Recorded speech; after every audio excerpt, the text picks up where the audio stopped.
Welcome to the Allback YouTube channel.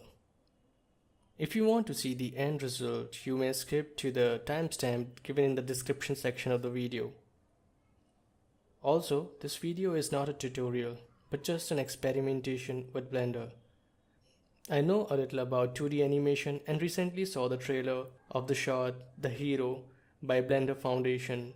It got me inspired, so I thought I should try Blender. From where I started this video, a lot of steps were already done, and you might see me fine-tuning the animation in the major part of this video. I have been adjusting the curves and the paths of the ball where it is following, and that makes the animation more smooth. I'm not actually talking about timing and spacing, so that's why I said in the beginning that this video is not about learning how to animate. This is mostly about the Blender and the 2D feature in the Blender, which is the grease pencil.